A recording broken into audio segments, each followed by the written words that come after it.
America B-2 బాంబర్లు Iran అణు కేంద్రాలపై విరుచుకుపడ్డాయి. Bunker buster బాంబులతో పాతాళంలో ఉన్న అణు స్థావరాల్ని ధ్వంసం చేశాయి.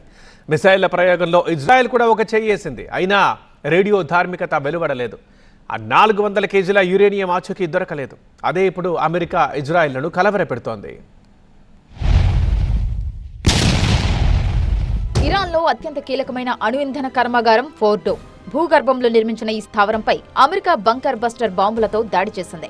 13,600 కిలోల బరువుండే 12 బాంబులను ప్రయోగించింది. ఇక నతాన్స్ అణుశుద్ధి కేంద్రాన్ని 2 బంకర్ బస్టర్ బాంబులతో ధ్వంసం చేసింది. ఇజ్రాయెల్తో కలిసి క్షిపణుల వర్షం కురిపించి ఇస్ఫహాన్ అణు కేంద్రంపై కూడా దాడి చేసింది. ఇరాన్ అణుశుద్ధి ప్లాంట్లు ధ్వంసమైపోయినా చుట్టుపక్కల వాతావరణంలో రేడియో ధార్మిక పదార్థాలు వ్యాపించలేదు. మరి అణుబాంబుల తయారీలో ఉపయోగించే 400 కేజీల యురేనియం 235 ఏమైపోయింది? అదృశ్యమైపోయిందా? ఇరాన్ వేరే చోట దాచిపెట్టిందా? అంటే అమెరికా ఇజ్రాయెల్ కొండను తవ్వి ఎలుకను కూడా పట్టలేకపోయాయా? వేల కోట్లు ఖర్చు చేసి ఇరాన్పై చేసిన దాడులు నిష్ప్రయోజనమేనా? ఈ యురేనియం మ్యాటర్ ఇప్పుడు ఆ 2 దేశాల్లో హీటు పుట్టిస్తోంది.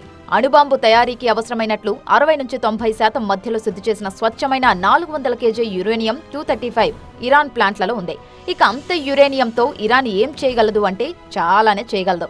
దీన్ని చిన్న కంటైనర్లు, చివరికి కార్లలో కూడా పెట్టి తరలించవచ్చని నిపుణులు చెబుతున్నారు. ఇది 10 అణుబాంబుల తయారీకి సరిపోతుంది. తమ అణుస్థావరాలపై దాడులు చేసిన అమెరికా మూల్యం చెల్లించుకోక తప్పదని ఇరాన్ అధినేత ఖమేనీ చేసిన వ్యాఖ్యలకు అర్థమేంటి? ఈ 400 కేజీల యురేనియంను దృష్టిలో ఉంచుకునే ఆయన మాటలు అన్నారా?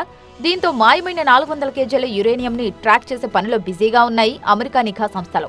ఇక ఆ యురేనియం గురించిన సీక్రెట్ తనకు తెలుసని, కానీ చెప్పబోనని ఇజ్రాయెల్ ప్రధాని నెతన్యాహు చెప్పడంతో మేటర్ మరింత ఆసక్తికరంగా